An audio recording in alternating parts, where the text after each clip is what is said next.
ഇടവൻ രാശിക്കാരെ സംബന്ധിച്ച് കാർത്തികയുടെ മുക്കാലും രോഹിണിയും മകേര്യത്തിൽ അരയും കൂടുന്ന ഒരു ഇടവൻ രാശിക്കാർ.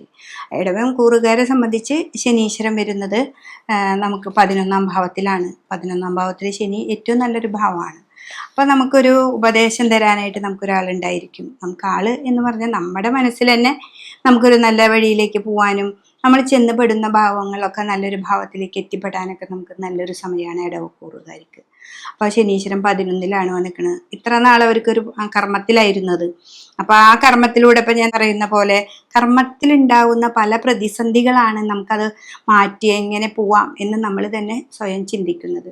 അപ്പം നമ്മുടെ കർമ്മത്തിൽ പലതരത്തിലൂടെ നമ്മൾ പോകുമ്പോൾ അയ്യോ ഇന്നതുപോലെയാണ് വന്നത് എന്ന് നമുക്ക് ചിന്തിക്കും. അപ്പം ആ പ്രതിസന്ധിനെ മാറ്റിയിട്ട് നമ്മൾ ചിന്തിക്കുമ്പോൾ നമുക്ക് 11ാം ഭാവത്തിൽ ആ ലാഭസ്ഥാനത്ത് തന്നെ നമുക്ക് ശനി വരികയും ശനിയിലൂടെ നമുക്ക് നല്ല ലാഭങ്ങൾ ലഭിക്കുകയും ചെയ്യും. അപ്പം അത്ര നാൾ നമ്മൾ ചെയ്തു വെച്ചിരുന്ന ആ ഗുണങ്ങളെല്ലാതും കിട്ടാൻ പോകുന്നത് ഈ 11ാം ഭാവത്തിൽ ശനീശ്വരൻ വരുമ്പോഴാണ്.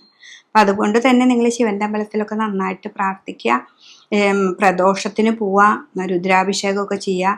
പിന്നെ മറ്റുള്ള ആൾക്കാരുമായിട്ട് ഇങ്ങനെ ഇതൊക്കെ പറഞ്ഞ് നിൽക്കാതിരിക്കുക. ശനിക്ക് എപ്പോഴും ന്യായമാണ് വേണ്ടത്.